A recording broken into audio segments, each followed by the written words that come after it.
Today is a big day. Well, it's a big video. It is time for a new chapter in our journey, and we are moving into a new shop. If you've been around here for a while, you know moving shops isn't something completely new to us, but this shop is going to be something super special because we're moving it here, our home. Thank you, Wagner, for sponsoring this video. This is our carport area that we will be closing in. There will be a garage door in the right bay and a door and a window in the left bay. The side of the carport will be fully closed in, except we will leave a cutout for our window AC unit.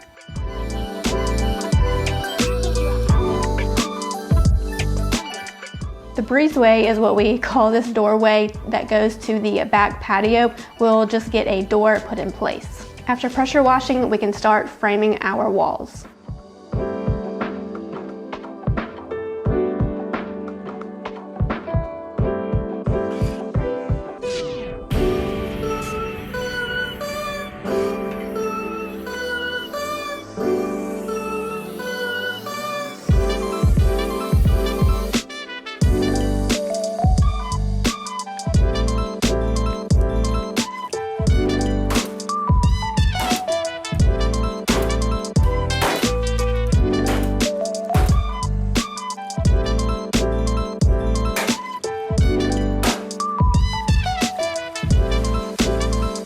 For the exterior siding, we chose T111, which is the same material we used on our outdoor grill station.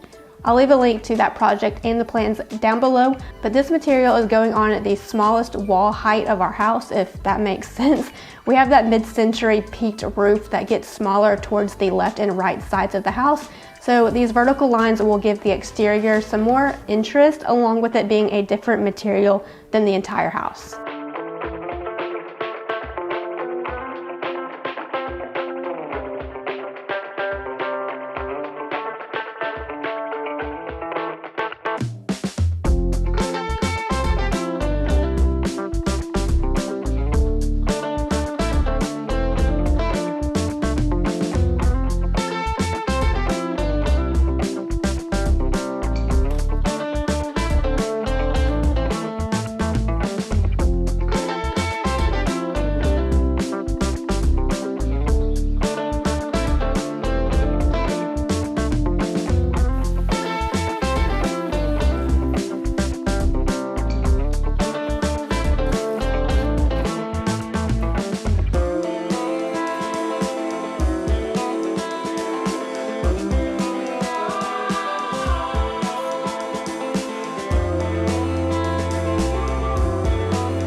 After the panels get attached, there is some overhang, so we use the Bits and Bits Plus Trim router bit to run along the edges, as well as cut out the space for the door and window.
We wanted an exterior door without the window grids that was an in-swing, but the store didn't have that. So Dylan ended up cutting the grid out with the multi-tool, and honestly, you would never know it was ever there if you don't look too close. So don't look too close.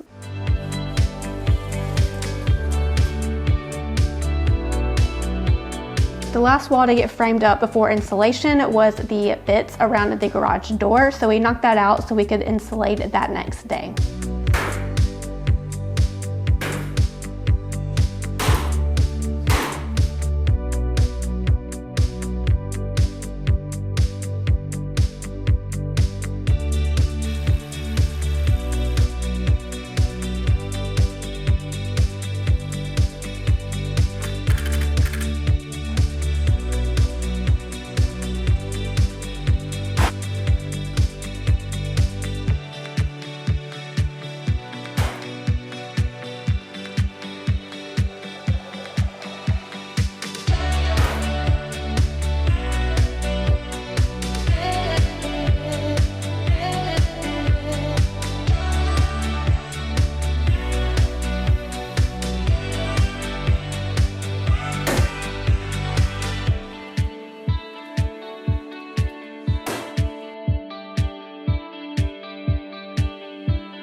For the interior walls, we went back and forth on a few things, but ended up using MDF and cut shallow grooves 8 inches apart to give that shiplap look, but vertically.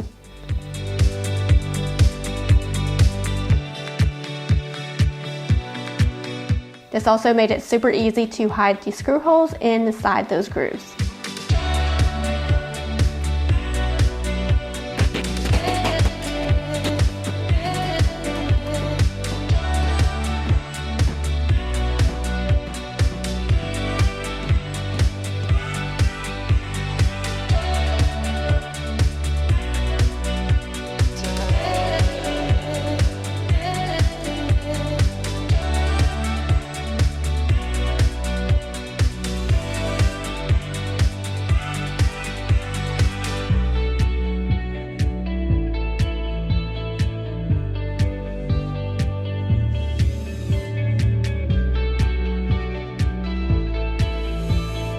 Trimming everything out with the baseboards and around the doors and window before we can paint.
We are using our trusty Wagner 170 cart sprayer, and we are actually priming first. So 1 coat of primer and then doing the same color as the exterior of the house, alabaster.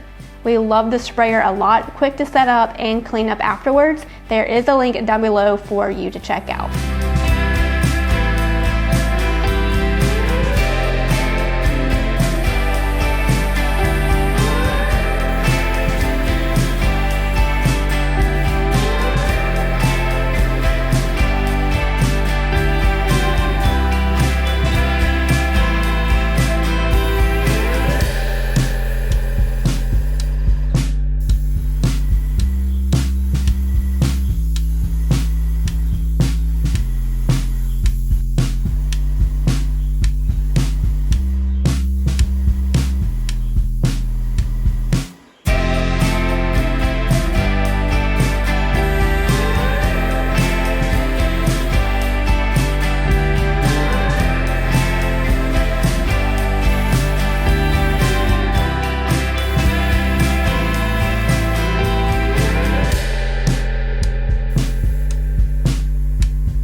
This space turned out better than what I could have thought. We still have to paint the exterior of the garage, the door, and the trim on the window.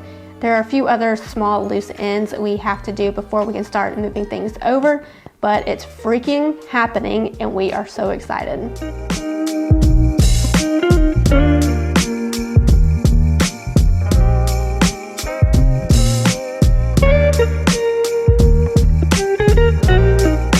Thank you so much for watching. We hope we can give you some really cool shop projects here in the near future as we start setting up this shop, but we hope you guys enjoyed and we will see you in the next one.